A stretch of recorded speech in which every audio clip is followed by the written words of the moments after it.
Sa ngalan ng Ama, ng Anak at ng Espiritu Santo. Amen. Sumainyo ang Panginoon. At sumayo rin. Mga kapatid, upang maging marapat gumanap sa banal na pagdiriwang, pagsisihan natin ang ating mga kasalanan. Sinugong tagapagpagaling sa mga nagsisisi, Panginoon, kaawaan mo kami. Panginoon, kaawaan mo kami. Dumating na tagapaganyayang ang mga makasalanay magsisi, Kristo, kaawaan mo kami. Kristo, kaawaan mo kami. Nakaluklukan sa kanan ng Diyos Ama para ipamagitan kami, Panginoon, kaawaan mo kami. Panginoon, kaawaan mo kami. Kaawaan tayo ng makapangyarihang Diyos, patawarin tayo sa ating mga kasalanan, at patnubayan tayo sa buhay na walang hanggan. Amen. Manalangin tayo. Ama naming makapangyarihan, iniutos mong pakinggan namin ang minamahal mong anak na iyong kinalulugdan. Kami naway makapakinabang sa iyong salita upang sa pagdalisay nito sa aming kalooban, kami ay lumigaya sa pagkakita sa iyong liwanag. Sa pamamagitan ni Jesucristo, kasama ng Espiritu Santo, magpasawalang hanggan. Amen.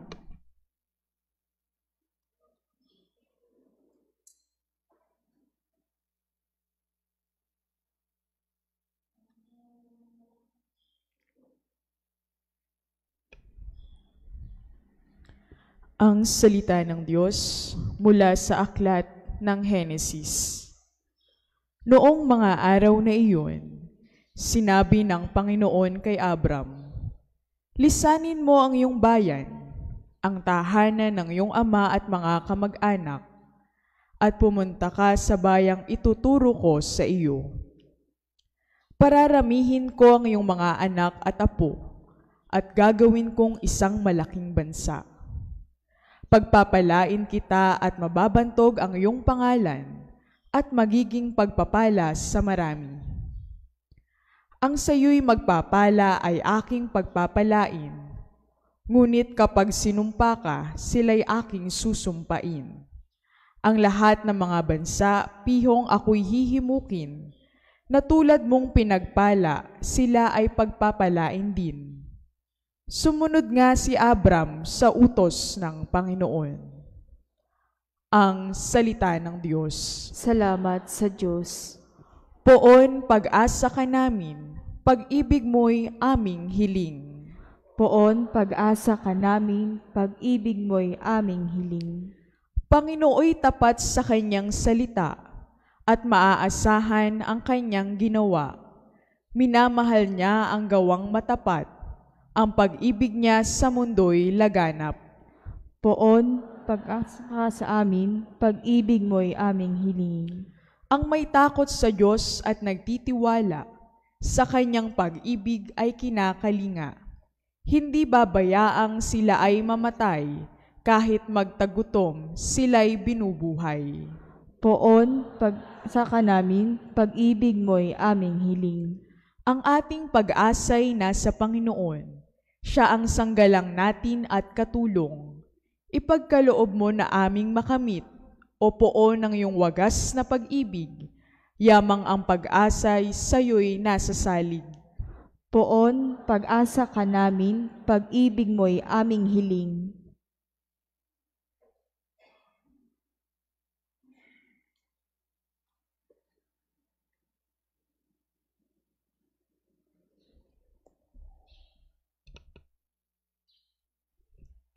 Ang salita ng Diyos mula sa ikalawang sulat ni Apostol San Pablo kay Timoteo.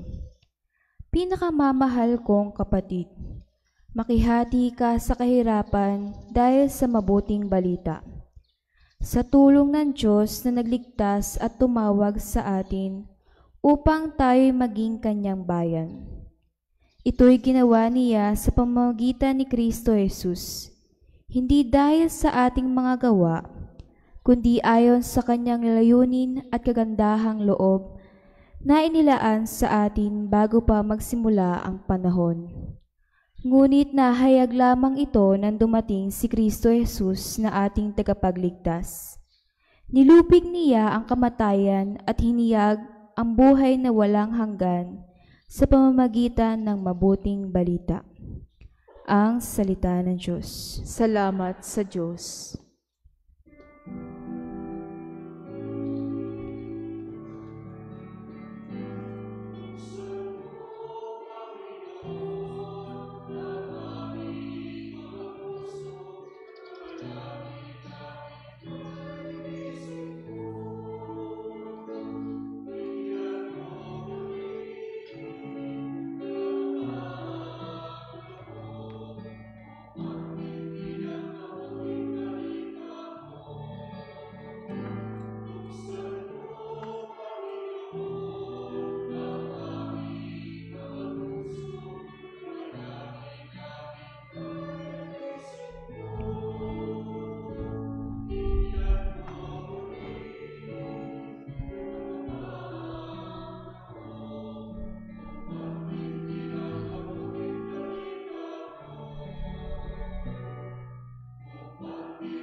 Sumainyo ang Panginoon. At sumaiyo rin. Ang mabuting balita ng Panginoon ayon kay San Mateo. Papuri sa iyo, Panginoon.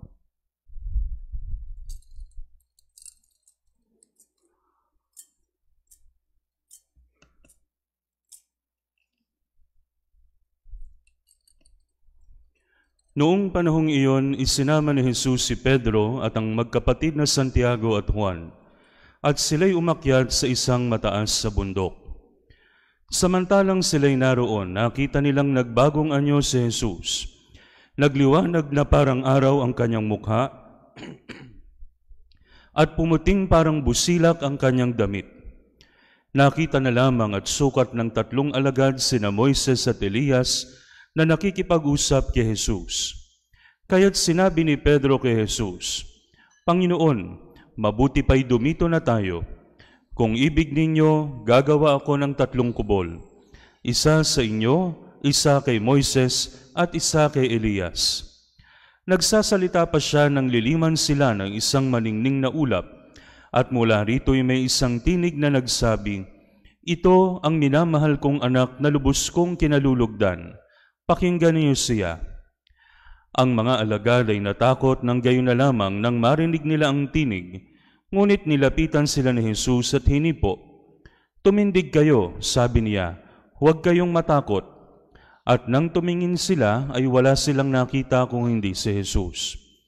At habang bumababa sila sa bundok, iniutos si Jesus sa kanila, huwag ninyong sasabihin kanino man ang pangitain hanggat hindi muling nabubuhay ang anak ng tao.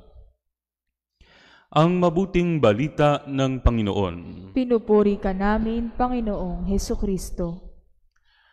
Sa ngalan ng Ama, ng Anak at ng Espiritu Santo. Amen. Mga kapatid, meron pong isang commercial ng kape sa TV. Kung narinig nyo na po, matagal na po ito. Ang sabi po doon sa commercial, para kanino ka ba gumigising? Para kanino, narinig nyo na po ba yon? Yung commercial ng kape na yon. Ang tanong, para kanino ka ba gumigising? Kayo ba naitanong nyo sa sarili nyo yon? Para kanino ba ako gumigising? Gumigising lang ako, ganun lang. Ang tanong na yon, nakatuon doon sa ano bang purpose natin sa buhay? Ano bang katuturan ng buhay natin? Naisip nyo na po ba? Halimbawa, nagkakape kayo. Nung kape na commercial na yon, para kanino nga ba ako gumigising? Para saan ba't humihinga ako? Para saan ba at ako ay nagtatrabaho, gumagawa para sa aking pamilya o para sa aking sarili? Ano ba ang purpose ng buhay ko? Mga kapatid, isa po sa mga layunin ng Kwaresma, i-realign yung ating mga sarili doon sa purpose ng buhay natin. Bakit maraming mga sakripisyo tayong ginagawa? Bakit maraming mga panalangin? Bakit maraming debosyon? Bakit may Easter Triduum? Bakit maraming ritual? Sa buong kalendaryo ng simbahan, nakasiksik sa 40 days na ito at sa Holy Week, yung mga napakaraming ritual at debosyon. Para saan po yan? Yan po mga kapatid ay para yugyugin tayo at gisingin tayo kung ano ba ang purpose ng ating pag-iral, kung ano ba ang purpose ng ating buhay. At sa atin pong mga pagbasa at ebanghelyo, meron pong binibigay na malinaw na purpose para sa atin. Sa atin pong unang pagbasa, narinig po natin si Abraham ay kinausap at tinawag ng Panginoon. Siya po ay hindi na bata nito. Siya po ay 75 years old. Sino po bang mga 75 na rito? Dalawa po ang uri ng 75 years old pataas. Merong mga hindi na makalakad, meron namang yung lakad ng lakad. So ito po, si Abraham, isa po siya doon sa mga lakad ng lakad. Malakas pa. At ang sabi sa kanya ng Panginoon, umalis ka dyan sa tinitiran mo at pumunta ka sa bayan na ituturo ko sa iyo. Sinunod po ba niya? Sumunod siya. Bakit siya sumunod? Kasi nakikinig siya.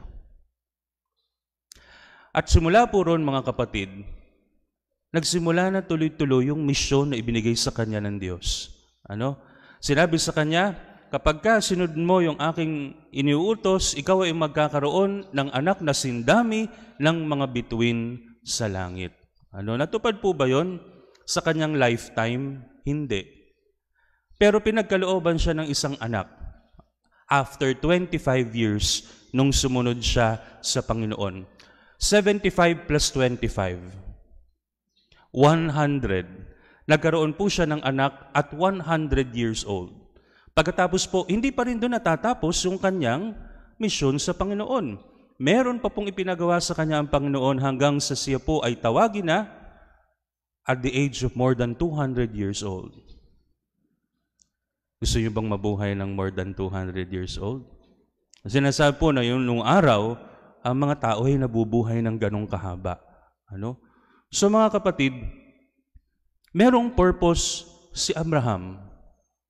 At ano po yung purpose niya? Siya po yung unang maging ama ng pananampalataya. At siya po'y kinikilala hindi lamang nating mga Kristiyano, hindi lamang ng mga Hudyo, kundi pati ng mga Muslim. He is the father of faith. At tayo po ay tinuturing na kanyang mga anak. Ilang bilyon ba ang mga Kristiyano? Ilang bilyon ba ang mga Muslim? Ilang libo ba ang mga Hudyo? O ilang milyon ba ang mga Hudyo? Napakarami. Natupad ang pangako ng Diyos para sa kanya. Pero hindi niya ito nakita. Pero ang mahalaga, habang nabubuhay siya at habang humihinga siya, tinupad niya yung kanyang purpose. At malalaman lang natin yung purpose natin kapag ka nakikinig tayo. Ngayon mga kapatid, marami tayong pwedeng pakinggan. Pwede nating pakinggan ang sarili natin, pwede nating pakinggan ng mundo, pwede nating pakinggan ng lipunan, o pwede nating pakinggan ng Diyos. Marami ng mga tinig na nagsasabi, ito ang gawin mo, ito ang dapat maging ikaw. O yung sarili mo, gagawin ko ang gusto ko. Pero para sa ating mga Kristiyano, mga kapatid, ang nag-iisang purpose natin ay walang iba kung hindi si Kristo. Sinasabi po mga kapatid sa lumang katekismo, ano ba ang purpose ng buhay ng tao? Ang purpose ng buhay ng tao is to seek God, hanapin ang Diyos, to find God, matagpuan ang Diyos, to love God, ibigin ang Diyos, to serve Him, paglingkuran ng Diyos, to love Him, mahalin ng Diyos, and to be with Him for all eternity, na maging kasama siya hanggang sa buhay na walang hanggan. Yun ang layunin ng ating buhay. At malalaman lang natin yan at marirealize lang natin yan kung tayo ay nakikinig. Ngayon po mga kapatid, paano ba natin mapapakinggan ang tinig ng Diyos? Kamukha ba tayo ng mga karakter sa lumang tipana, out of nowhere may maririnig tayo, hoy, pumunta ka dyan, hoy, ito gawin mo. May ibinigay sa atin mga kapatid ang mga alagad at ang mga apostol. At ano po iyon? Yun pong salita ng Diyos. It is the deposit of faith. Doon po natin maririnig at makikita at mababasa kung ano ba ang layunin natin sa buhay na ito. Pero ilan po sa atin ang nagbabasa ng Biblia? Tahimik, mga nakatingin lang kayo sa akin. Ganun kayo. Ilan sa atin ang nagbabasa ng Biblia? Alam niyo mga kapatid, hindi sapat na tayo ay magsimba tuwing linggo. Hindi sapat na ikaw ay maging member ng isang samahang pansimbahan. Hindi sapat na ikaw ay mag-donate lang sa simbahan. Meron pa tayong isang layunin. Ang isa nating layunin ay tuklasin kung ano ang gusto ng Diyos para sa atin at makikita lang natin yon kapag ka nakikinig tayo sa Kanya. Marami sa atin ang nakakatulugan na ang ka-scroll sa cellphone. Tuwan-tuwa tayo sa mga pusang nagsasayaw. Tuwan-tuwa tayo sa mga TikTok videos na pag tinignan mo naman at inisip, naubos yung isang oras ko, wala namang katuturan yung mga pinapanood ko. Bumabaksak na ang cellphone sa muka bago matulog. Pagmulat sa umaga, titingnan ang cellphone, titingnan ko ilan ang nag-like doon sa pinost kahapon. Tama, mali. Tama, mali. Tama. Pero ilan po nakaisip sa inyo na magbasa ng Biblia? Alam niyo po mga kapatid, it will take effort. kinakailangan ng effort. Ang isang magandang bagay, para mo makamit, kinakailangan may effort ka. Ang cellphone napakadali kasi makulay, maraming gumagalaw, maraming notification, ping, ping, ping. Pagka yung cellphone mo ay naka-on ang notification, panay ang tunog niyan. It calls your attention. Pero ang Biblia, nandun lang yan. Inaalikabok na nga eh. Hindi yan magno-notify. Hindi yan makulay. Hindi ka niyan tatawagin. Pero ang purpose ng buhay mo, nandyan. Buksan mo. Ang Biblia hindi nawawala ng baterya, hindi nalolobat. Ang Biblia hindi naluluma ang version. Hindi ka kailangan bumili every 5 years or every 3 years. Ang Biblia nandyan para sa atin. Ano? Sa atin pong ebanghelyo, narinig natin, nasulyapan ni Santiago, Pedro at Juan ang langit sa mukha ni Jesus. Kaya ano po ang ginawa nila? Dahil masyado na silang kontento dun sa nakita nila, nakita na nila yung purpose ng kanilang buhay, nakita na nila yung kanilang pinagmulan at yung kanilang patutunguhan. May proposal si Pedro. Ang sabi niya, magtayo na po tayo ng kubol dito. Isa sa inyo, isa kay Moises, isa kay Elias. Nagpresenta pang gumawa ng kubol. Kasi ayaw nilang umalis dun. Yun na yung purpose nila eh, nakita na nila. Pero may tinig na nagsabi, ang sabi ng tinig sa kanila, "This is my beloved son, listen to him." Ito ang aking anak na kinalulugdan, makinig kayo sa kanya. At ano po ang unang sinabi ng Panginoon? Tumindig kayo. Pas bumaba sila. Hindi pa tapos ang misyon nyo.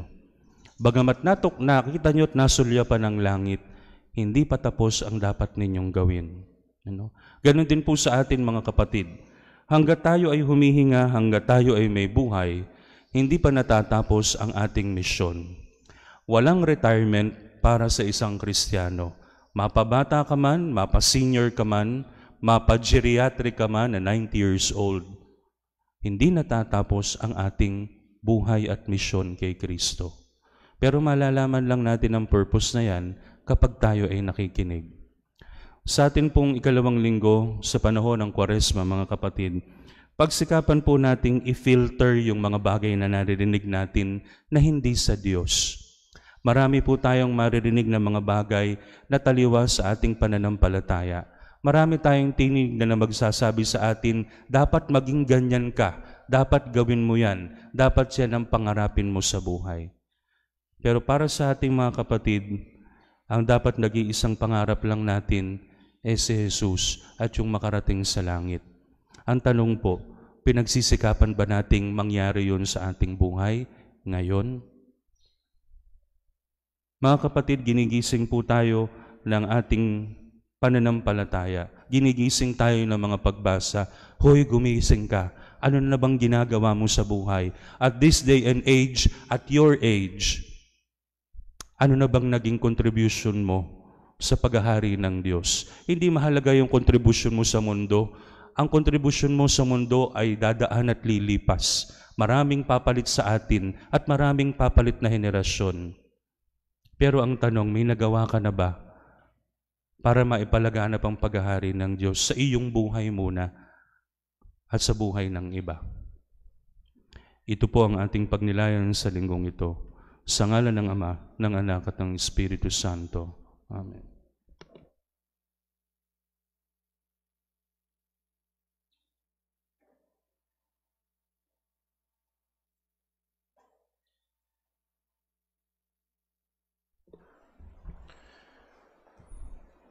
Ipahayag natin ang ating pananampalataya. Sumasampalataya ako sa Diyos amang makapangyarihan sa lahat, na may gawa ng langit at lupa. Sumasampalataya naman ako kay Jesucristo, iisang anak ng Diyos, Panginoon nating lahat. Nagkatawang tao siya lalang ng Espiritu Santo. Ipinanganak ni Santa Mariang Birhen. Ipinagpakasakit ni Poncio Pilato. Ipinako sa krus, namatay, inilibing. nanaog sa kinaroroonan ng mga yumao. Nang may ikatlong araw na buhay na maguli, umakyat sa langit, naluluklok sa kanan ng Diyos Amang makapangyarihan sa lahat. Doon magmumula paririto at huhukom sa mga nabubuhay at nangamatay na tao. Sumasampalataya naman ako sa Diyos Espiritu Santo, sa banal na simbahang Katolika, sa kasamahan ng mga banal, sa kapatawaran ng mga kasalanan, sa pagkabuhay na maguli ng nangamatay na tao, at sa buhay na walang hanggan. Amen. Mga kapatid, manalangin tayo sa Ama sa pamamagitan ng bugtong na anak na kanyang minamahal at lubos na kinalulugdan. Ang atin pong itutugon, Panginoon, kami iyong baguhin. Panginoon, kami iyong baguhin. Para sa simbahang inuusig sa pagpapahayag ng mabuting balita upang ang pagbabagong anyo ni Jesus ay maging pag-asa ng tiyak ng tagumpay laban sa kasamaan, manalangin tayo sa Panginoon. Panginoon, kami iyong baguhin. Para sa mga nasa pamahalaan, upang tulad ng Panginoong Jesus, tulungan nilang magbago ang mga nagkasala sa batas. Manalangin tayo sa Panginoon. Panginoon, kami iyong baguhin. Para sa mga may sakit at karamdaman sa ating pamayanan, upang sa kabila ng mga mahihirap na nararanasan, manalig pa rin sila sa takdang panahon, ang lahat ay paninibaguhin ng kariktan ng Panginoon. Manalangin tayo sa Panginoon. Panginoon, kami iyong baguhin. Para sa ating lahat na nasa piging ng pagbabagong anyo, upang ang pakikipag-usap natin sa mga kapatid na hiwalay sa atin ay magbunga ng pagbubuklod sa paggawa ng mabuti. Manalangin tayo sa Panginoon. Panginoon, kami iyong baguhin. Para sa mga yumao, upang makamit nila ang kaningningang walang hanggan, manalangin tayo sa Panginoon. Panginoon, kami iyong baguhin. Amang makapangyarihan, pakinggan mo ang daing ng iyong sambayanan. Sa panahong ito ng Kwaresma, mapagbago nawa ang aming puso at kalooban ng liwanag ng pagbabagong anyo ng iyong anak na si Jesucristo, kasama ng Espiritu Santo, magpasawalang hanggan. Amen.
Manalangin kayo mga kapatid upang ang paghahain natin ay kalugdan ng Diyos amang makapangyarihan. Tanggapin nawa ng Panginoon itong paghahain sa iyong mga kamay, sa kapurihan niya at karangalan, sa ating kapakinabangan at sa buong sambayanan niyang banal. Ama naming lumikha, ang paghahain ito ay magdulot nawa ng kapatawaran ng aming mga kasalanan at magpabanal sa aming buong katauhan para sa pagdiriwang ng Pasko ng pagkabuhay. Sa pamamagitan ni Hesukristo, kasama ng Espiritu Santo, magpasawalang hanggan. Amen.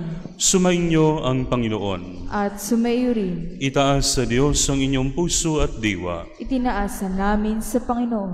Pasalamatan natin ang Panginoong ating Diyos. Marapat na siya ay pasalamatan. Ama naming makapangyarihan, tunay ngang marapat na ikaw ay aming pasalamatan sa pamamagitan ni Hesukristo na aming Panginoon.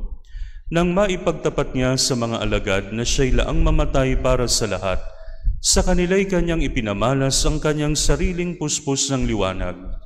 Ang iyong mga utos at mga propeta ay pawang mga tagapagpatunay niya sa pagkakatalagang para sa kapwa'y magdusa upang akayin ang lahat sa pagkabuhay na maligaya. Kaya kaisa ng mga anghel na nagsisiawit ng papuri sa iyo ng walang humpay sa kalangitan, kami nagbubunyi sa iyong kadakilaan.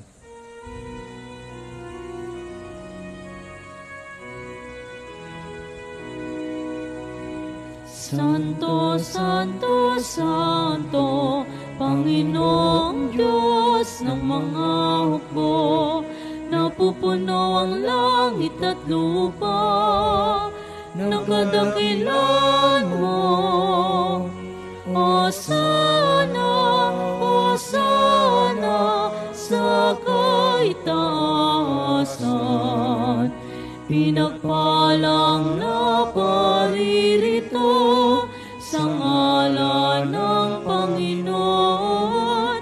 Hosana, Hosana sa kaitaasan.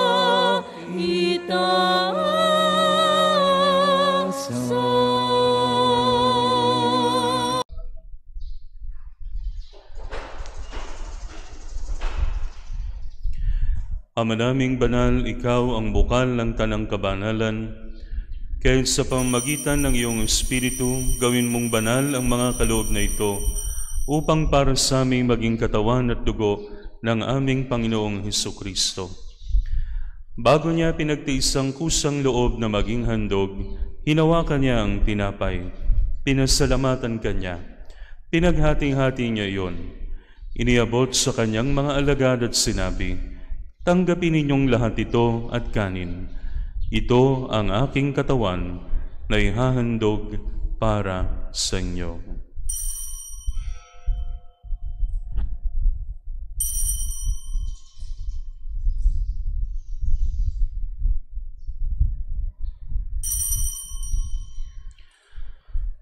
Gayun din naman nung matapos ang hapunan, hinawakan niya ang kalis. Muli kanyang pinasalamatan.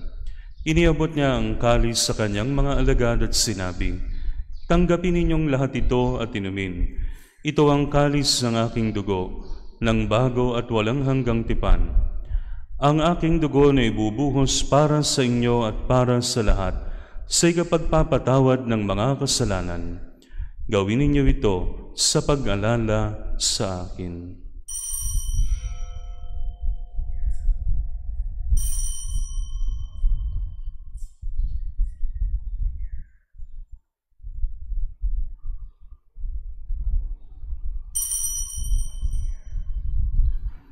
Ipagbunyi natin ang misteryo ng pananampalataya.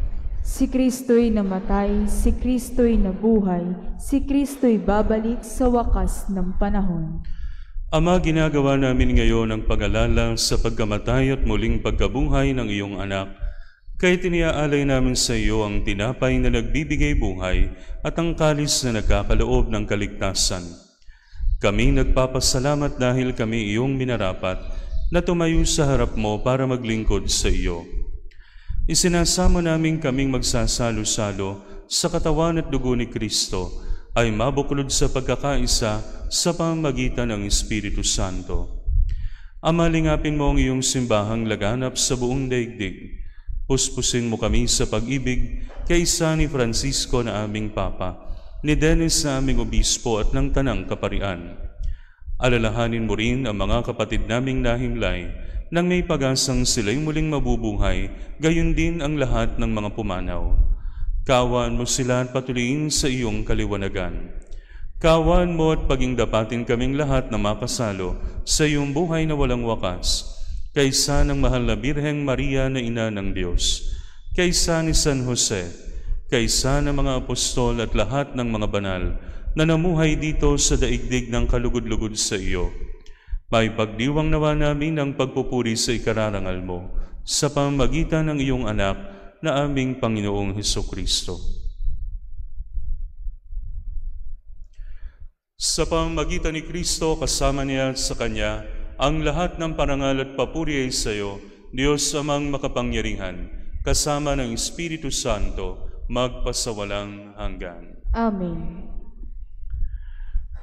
Sa tagubili ng mga nakagagaling na utos sa turo ni Jesus na Panginoon natin at Diyos, ipahayag natin ng lakas loob.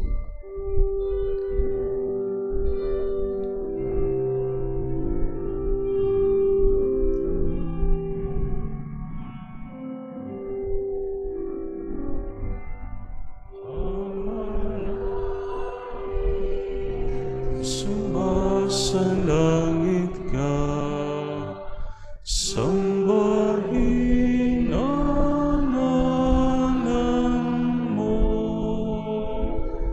mapasa amin ang kaharian mo, sundin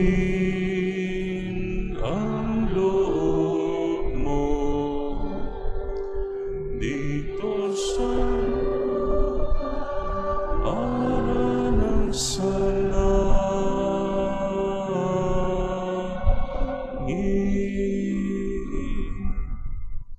bigyan mo kami ngayon ng aming pagkain sa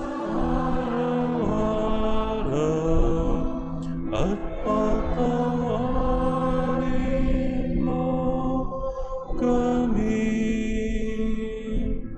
sa aming mga sala para ng pagpapatawad namin sa nagkakasala sa amin at huwag mo kami ipahintulot sa tukso at yadyan mo kami sa lahat ng masama.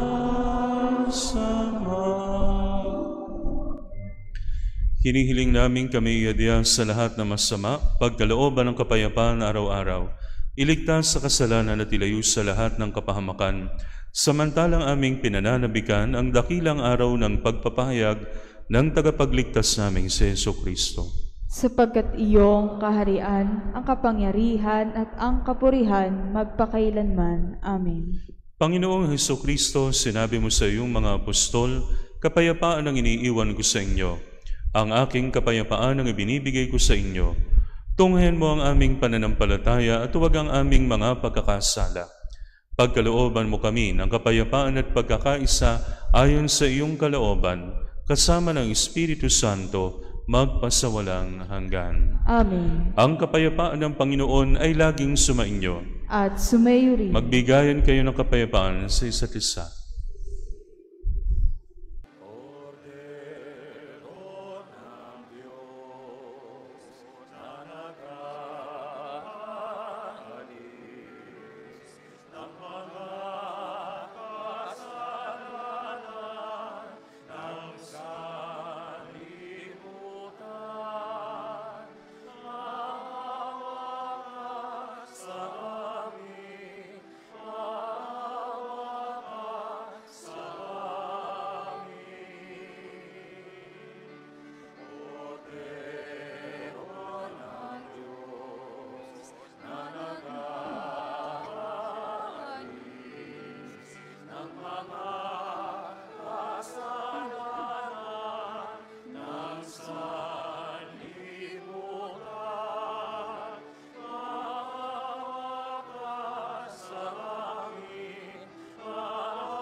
Ito ang kordero ng Diyos, ito ang nag-aalis ng mga kasalanan ng sanlibutan. Mapalad ang mga inanyayahan sa kanyang banal na piging. Panginoon, hindi ako karapat-dapat na magpatuloy sa iyo, ngunit sa isang salita mo lamang ay gagaling na ako.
Manalangin tayo.